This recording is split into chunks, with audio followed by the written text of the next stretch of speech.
Peace be with you. And also with you. Well, what gives someone courage? Now, people have tried to answer that question through the ages. Sometimes people seem to have experiences that give them courage. Other people seem to be born with something. It's hard to put your finger on it. Or we might see in a moment of like a crisis, someone, maybe a soldier, does great acts of bravery on the field. And that just happens in the moment. It could be a young single mom. And she has to, in a situation that she didn't ask for, but she does inspiring things in her situation, right? But there are other factors that people have tried to identify through time. What gives someone courage? And I don't suggest these are the only factors, but here are 3 factors that I will share with you. Factor 1, a sense of invincibility. Okay, a sense of invincibility. Canadian psychiatrist J.T. McCurdy argues that when a bomb falls, it divides the people into basically 3 categories. And the first category are the people who have passed away, who it kills, unfortunately. That's the first category of people, obviously. The second category is what he calls the near misses. The near misses, and these are the people who are shocked and dazed, but they're still alive. And the third category, these are the remote misses. So these people, they knew it was happening, but they're like a couple streets over, and they've survived. And because they've survived, they're like, this happened, and I'm still here. It can grow in someone a sense of invincibility. Civil rights activist Martin Luther King Jr. was under constant threat, and so were some of his allies as they fought for racial equality in the world. One of those allies was a Baptist preacher named Fred Shuttlesworth. And on one night, of all nights, Christmas night, his house is attacked by members of the Ku Klux Klan, and the explosion that happened knocked out windows that were like a mile away. Huge explosion. So his house is on fire. Anyway, he wakes up, obviously, puts a coat on, goes outside, and there's people gathered outside, and he lifts up his hands and declares, "The Lord has protected me, I am not injured." So those types of experiences can increase in someone a sense of invincibility. Factor 2, repeatedly doing the right thing when it's hard. Okay, so I'm going to do the right thing, maybe in a small situation, and that kind of, that encourages me to, okay, that's the right thing, and then I come across some other situation that's more difficult, more challenging, more risky, and I do it there too, and you can build up a kind of courage muscle by doing this over and over again. One of the examples from history is Athanasius, who was a church father. He lived in the 4th century. And an expression came to be attached to his name, Athanasius against the world, because he was known for standing for the truth of God, even when it was very unpopular, even when all the theological currents were going the other way. There were more than currents. It was like an ocean. But he stands for the truth of God. He defended that truth when murderers invaded his church, when he stood before emperors who could have had him killed, when he was exiled from his home and country 5 times, and when he had to flee another 6 times when people tried to kill him. And so the first time it was probably really difficult, and other times, and he goes, and these things build up and build up. And courage is repeatedly doing the right thing when it's hard, and that was certainly the case with Athanasius. Factor 3 is fearing God above all else. Now, this is connected to number 2, but it's somewhat different, so it deserves its own category. Fearing God above all else. Now, we have to clarify what is meant by fearing God, because this sometimes confuses people. It's a misunderstood term. You can't get around it. It comes up dozens of times in the Bible. Fearing God as a positive trait is something you should do. I remember someone who came to the church several years ago. They've since moved to a community in the north, but they're saying, I really struggle with this idea of fearing God, right? And I shouldn't, God's a God of love. We shouldn't have to fear him. And they reference that passage in 1 John 4, that perfect love drives out fear. So what do you mean? Well, if you keep reading, it says, because fear has to do with punishment. So the idea is that on Judgment Day, we have nothing to fear if we are in Christ, because we are assured of that forgiveness and reconciliation with God. So there's love, and we have nothing to fear in that respect. But what's spoken about here is kind of a different element or a different nuance to the idea of fear. Now, Billy Graham, the late great, he defined it like this. He said it's reverential awe.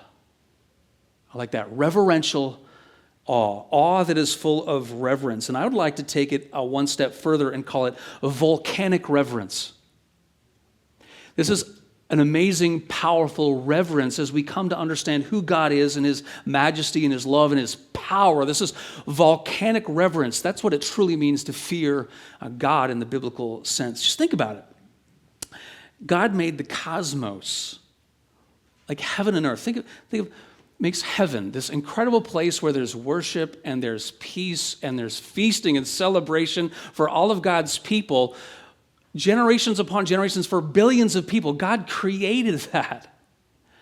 And think of the created world, the physical world, the stars, he put them in their place. Rainforests and humans and DNA. Our God created all of this. And God is able to work his purposes, his good and loving purposes, through human history, through humans, even though we have free will and even though we are sinful, broken people.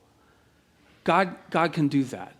That's amazing. That's the God we worship. Hell itself created ultimately for Satan and for his workers and for those who do evil, according to Jesus. Like, God is this majestic, powerful creator who comes to us personally in Jesus that we might be in personal, reconciled relationship with himself, adopted into his family. This is the grandeur of our God. So with this sense of fearing God, this volcanic reverence, it's fearing God above all else, and so it's about a priority. Mother Teresa is well known for serving the poorest of the poor in the slums of Calcutta, and her story is well told, but visitors who go there to see Mother Teresa and who go to see the sisters are amazed at their peace and serenity, even though they go out and do this work, which is very difficult and which in many cases is very dangerous. And Philip Yancey went to visit, and he found that they gathered every day in the chapel, Mother Teresa and the sisters, in the chapel at 4 a.m. You think you get up early. 4 a.m. to worship, and that reorients themselves to who God is and why they're doing this difficult work. Yancey comments, God and God alone determines their worth and measures their success. Building on this, Timothy Keller writes, primarily, courage comes from wanting something more than your own safety.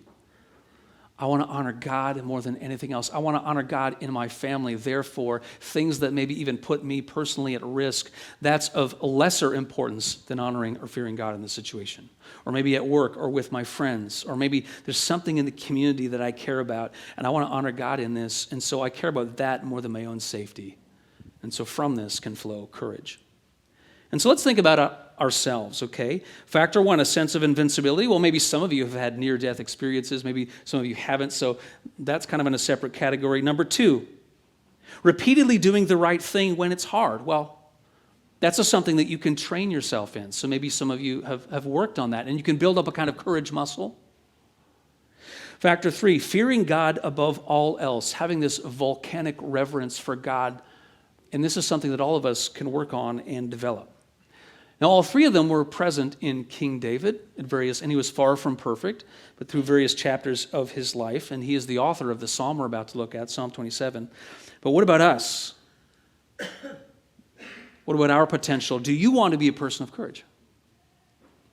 Do you want to be a person who has more faith than fear? Do you want to be someone who overcomes more than who is someone who is overcome? Well, let's look at the text together as we explore these questions. And so the text is Psalm 27, and I'm reading from the ESV. As I mentioned, this is a psalm of David, and so when you look at the timeline of human history, we're talking 3,000 years ago. So this is an ancient text. Now, when in the span of David's life? Well, we're not sure. It doesn't tell us. I have a guess that I'll share with you. So, David, remember young David, had all these brothers and his father Jesse, and he goes and he is a person of courage, and he goes out and fights Goliath of the Philistines, right? Slays him, chops his head off. He eventually comes up. They usually leave the chop the head off part out of the Sunday school version, but it still happened. Nevertheless, he rises up and he becomes king, and various aspects. He becomes really one of the most honored and remembered kings of Israel. So when might the psalm have been written? So he writes a bunch of psalms. He's a lyricist as well. I'm guessing that this is probably a little later on in his time of king, because it sounds like a battle-weary king. He's experienced fear. He's experienced hardship. And so I can imagine him, in light of those experiences, beginning this psalm. Verse 1, "The Lord is my light and my salvation. Whom shall I fear? The Lord is the stronghold of my life. Of whom shall I be afraid?" So a couple of things right off the top. The Lord, when you see the Lord in capitals, that's the Hebrew personal name for God, Yahweh. Okay? So he's calling on the personal name of God. He will use it throughout the psalm. And then I've underlined 3 words, light, salvation, stronghold. And those are meant intentionally to contrast something else that is mentioned more than once, which is fear. Fear, be afraid. So those things are to counter the fear that might be around us. Let's look at them one by one. Light. This is metaphorical language for illumination. Illumine me, or wisdom, right? And not only that, but in the history of God's people, remember when God freed the Hebrews out of slavery in Egypt? One of the things that led them forward to the promised land was the pillar of fire. So I also have this sense of God leading his people. The second word is salvation, so it means rescue. And so physically, in the physical world, from threats, probably political or military threats from David, but also in the bigger picture, right? This is salvation. This is eternity with God forever. The third word is stronghold. And stronghold isn't a word we use as much anymore, but it's a military term, and it's the place of strategic advantage. So, place of military strategic advantage. So imagine that you are there and you're maybe on higher ground, and so that way you can see your enemy coming to you. So that's the place of advantage. You've got supplies, you've got a wall around you perhaps, you've got access to clean water. So that's the stronghold. And he's saying my stronghold is not a location, but it's God himself. And so you could be a slave in a prison cell in Taiwan. You could be someone riding on a bus in Tennessee. You could be in a grade 10 chemistry class. If you are in the Lord, he's your stronghold. I also think it's good to mention, and we pause on the first verse a bit more because like the Psalms, other Psalms, usually the first verse is like the theme verse and everything else in the Psalm is like unpacking, that first verse, that major theme. But if he's mentioning fear, why is that? Well, it's probably because fear is an actual threat to him. Are you going to be talking about courage all day long if you are on the beach on a vacation in Barbados and someone's doing your nails or you're getting a back massage or whatever, reading your favorite novel? No, because it's you're not in that brain space. But here what's going on is he's under threat, and so he's talking about these things, light, salvation, stronghold, probably because fear is a real threat to him personally. Verse 2, when evildoers assail me to eat up my flesh, this is an imagery of wild animals, my adversaries and foes, it is they who stumble and fall. Though an army encamp against me, my heart shall not fear. Third time it's mentioned. Though war rise against me, yet I will be confident. Now, why is he confident? Is he just foolish? No, because he's trusting in the God who is his light, salvation, stronghold, verse 1. Verse 4, one thing have I asked of the Lord that I will seek after, that I may dwell in the house of the Lord all the days of my life, to gaze upon the beauty of the Lord and to inquire, or it means meditate, in his temple, right? This is the place of worship, a sanctuary. Not only is it a place of worship, but it's a place of physical safety. Sanctuary. Verse 5, for he will hide me in his shelter in the day of trouble. He will conceal me under the cover of his tent. He will lift me high upon a rock. High upon a rock, again, that's that place of strategic advantage. It gives you perspective so you can see if people are coming, but also just kind of it's perspective in a more metaphorical sense, kind of knowing what's important and what's not. Verse 6, and now my head shall be lifted up above my enemies all around me, and I will offer in his tent sacrifices with shouts of joy. I will sing and make melody to the Lord, to Yahweh. Hear, O Lord, O Yahweh, when I cry aloud, be gracious to me and answer me. You have said, seek my face. My heart says to you, your face, Lord, do I seek. So what does it mean to seek the face of the Lord? It means closeness. He's seeking closeness. He's seeking intimacy and favor in the very will of God. That's the language he's using here. Verse 9, hide not your face from me.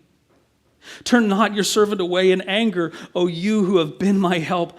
Cast me not off. Forsake me not, O God of my salvation. He's like, it's all in you. It's all you. I'm here for you. Verse 10, for my father and my mother have forsaken me, but the Lord will take me in. And so is he talking metaphorically? Is he talking physically in his life? It could be the case that his parents have forsaken him. The Bible doesn't tell us the name of his mother. We learn the name of his father, which is Jesse. Either way, he's feeling alone. He's feeling totally alone. He's totally feeling under threat here. Verse 11, teach me your way, O Lord, and lead me on a level path because of my enemies. So in the Bible, this idea of a level path is about a set of moral choices. It's the right way in the Lord. It's following his voice and not being distracted to the left or to the right. And I'm reminded of an illustration used by Thomas More, who was at one time Lord High Chancellor of England. He was beheaded by King Henry VIII.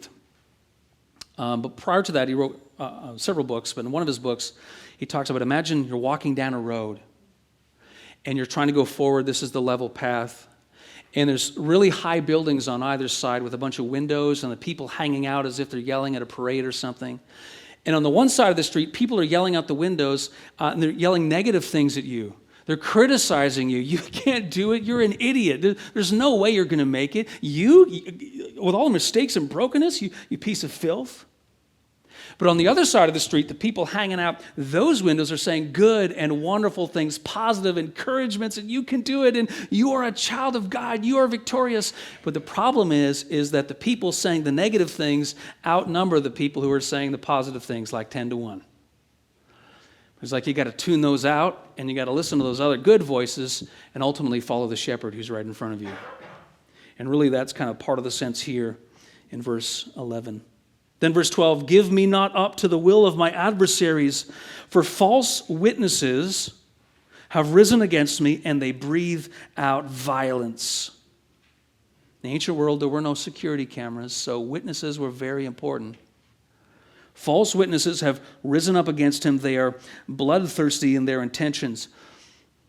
The great Baptist preacher Charles Spurgeon said, slander is an old-fashioned weapon out of the armory of hell, and is still in plentiful use. Check. Verse 13, I believe that I shall look upon the goodness of the Lord in the land of the living. And so this is a statement of hope. Regardless of the attack that he's under, he will preserve, right? He will survive both in this life and the next. Final verse, verse 14, wait for the Lord. Now it's interesting here, the verb is actually singular. So you get the sense that he's actually talking to himself. Ever talk to yourself? Well, there's good ways to talk to yourself and there's bad ways to talk to yourself. This is a good way. Godliness, wait for the Lord. The Hebrew word is kavah. Rely, hope, wait in the Lord. It's dependence, it's expectation, it's expecting a response in hope. Be strong and let your heart take what? Courage. Wait for the Lord. And why do we have courage? Back to verse 1. Light, salvation, stronghold. So this is the word of the Lord. Thanks be to God. Okay, so what gives someone courage? Well, we've talked about three factors. A sense of invincibility. Yes, some people might have that, some not. Factor 2, repeatedly doing the right thing when it's hard. And that's something that you can train yourself, right? A kind of a courage muscle. Third, fearing God above all else. And this is our focus today. Now, why is that? Well, let's unpack this idea a little bit. It's because of this. Fearing God first puts other fears second. Okay? Fearing God first puts other fears second. Now, to unpack this, we need to remember what fearing God means. And we talked about a sense of volcanic reverence. This isn't fear when we meet God. That moment will be gushing with love and gratitude. This is this other sense of volcanic reverence in the very presence of the majesty and goodness of God himself. Second, this statement is really about triage. So notice it's like fearing God first, and then there's something second. Put other fears second. So it's about triage. There's an order. So triage is a word we usually think of in a medical context. So think of nurses or doctors in the emergency room. So you go in and you've got a headache. Okay, have some Advil, take a number, The doctor will see you in a little while. Then someone comes in and they've been in an accident on the 4-lane highway and their guts are pouring out. Triage is when it's like, okay, they need to go to the front of the line, right? And they should go to the front of the line, because if that was you, if that was reversed, you'd be like, okay, I need some attention pretty quick. And so there's an ordering, a triage. And so here we're talking about fearing God first, or having such a volcanic reverence for God that is our ultimate priority. And when that's first, it's like the other lesser, quote, fears that we have need to find their proper place, which is not number one in our hearts and minds, because that space is already occupied by the Lord God the Almighty. And so what fears do you have? Well, people will have different fears, right? Maybe losing something. Maybe danger to loved ones. We fear that. Could be illness or death. These are the types of things we can fear. Mental, emotional illness, physical illness, death itself, and evil. We can feel a power and the presence of evil in the world. But fearing God first puts other fears second. I remember I heard this song on Life 100.3, the local Christian radio station, a little while ago by Ross King, and I remember where I was when I heard it, because I loved it so much. I was driving on the 5-6 side road, and the second time the chorus came around, I just had to crank it. Here's what he sings in the chorus. The things that I'm afraid of are afraid of you. The things that I'm afraid of, Lord, they're afraid of you. So give me that kind of perspective as I face fears with courage. But Matthew, how do I grow in volcanic reverence? Okay, I like that idea. How do I grow in that? Well, we take a cue from David in the psalm itself. We proactively seek his face, verse 8. Because it's about intimacy and about closeness. You can't be close to Lord God the Almighty and not grow in volcanic reverence, which overflows courage into our lives. So look at all the ways that he is proactively seeking God's face, seeking that intimacy and closeness. He dwells in the house of the Lord, verse 4. He gazes upon the beauty of the Lord, verse 4. He inquires in his temple, verse 4. He offers sacrifices in his tent, verse 6. He offers shouts of joy, verse 6. He sings and makes melody, verse 6. He cries aloud to the Lord, verse 7. Your face, Lord, do I seek. He expresses it, verse 8. Teach me your way, verse 11. Lead me on a level path, verse 11. He directs himself to God. I will wait, hope, rely for the Lord. Be strong, have courage, verse 14. This is about intimacy and closeness. You can't be close with God and not have volcanic reverence for God, a byproduct of which is courage. And so how? Yes, but how? What's the next step for me personally? You need to seek his face. We all need to seek the face of God if we are to cultivate this closeness and therefore courage in face of the fears that we experience. I'm going to put a list up here on the board. This is proactively seeking his face. Now, these are what my colleague, John Thompson, calls guaranteed places of encounter. Guaranteed places of encounter. So, is God with us as his people, Emmanuel? Yes, he is. And scriptures also teach that God is especially close and powerful and active during certain things. Worship. God's people gather physically to worship. God encounters his people, especially when that happens. Serving the poor. Did you realize that? Something. That's a guaranteed place of encounter with the living God. Matthew 25, Jesus says, whatever you did for one of the least of these, you also did for me. We are told that that's a place of encounter. And by the way, as I go through all these things, it's not like every year we might be doing all of these things, although that would be great. But we're identifying what am I doing in response to the things that God has given me to cultivate this closeness as I grow in volcanic reverence. Prayer is another one. What does Psalm 145 say? Those who call out to God, he will be near to them. That's what it says. It's not might be, it will be. But I don't feel that sometimes. Irrelevant. Sometimes you feel it, sometimes you don't. Doesn't matter. If God says it, it's true. God is active and alive and working through certain gifts that he gives to us, and it's not dependent on how you feel. I didn't feel warm and cozy. Doesn't matter. Preaching. Preaching is an ordinance of God that he gives to his people. Some sermons better than others? Yeah. Is some Sundays the preacher off? Sure he is. But over time, what you will experience is you'll be hearing messages sometimes that connect directly with your life from God. That's a way to cultivate closeness. And you're like, oh, that never happens to me. You're not paying attention. Sacraments, baptism, the Lord's Supper. Jesus tells us to do them. They are guaranteed places of encounter as we seek the face of the Lord. Spiritual gifts. Everyone has at least one spiritual gift that God has given to them. And we've talked about it. There's resources on the website. Everything else, there's podcasts, the whole thing. And we keep coming back. And when you use your spiritual gift, maybe it's hospitality, maybe it's encouragement, maybe it's teaching, maybe it's servanthood, whatever it happens to be, God is especially close and active in those moments. It's a guaranteed place of encounter. Bible study, it's His Word. Virtue, in Philippians 4, or when Paul says all those things, whatever's true, noble, honorable, right, one of the words he uses in there in Greek is the word virtue. And then he says, and the God of peace will be with you. Ever notice that part? We just skip over that. He, not might be, not maybe. He will be with you. And so we proactively seek His face. And in so doing, we experience greater intimacy and experience a growing volcanic reverence for the Lord God the Almighty.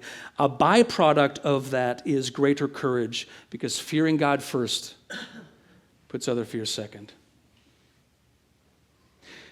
Final thought, a young woman from Southeast Asia named Elizabeth was 16 when she was kidnapped and sold into sexual slavery. She was forced to work as a prostitute against her will, and I can't imagine a worse thing. Fortunately, International Justice Ministries learned about her plight and was able to secure her freedom, and the workers came in and they helped Elizabeth get her belongings from that tiny, wretched cell that she was living in. And that's when one of them noticed something that she had written on her wall. She had scrawled on the wall in her own native language. Do you want to know what it was? The Lord is my light and my salvation. Whom shall I fear? The Lord is the stronghold of my life. Of whom shall I be afraid? Maybe that's something that all of us should write down, so that we too are reminded when fear swaggers into our hearts and minds. The things that I'm afraid of are afraid of you. Seek God's face. And as a result, grow in courage. Fearing God first puts other fears second. Thanks be to God. Amen.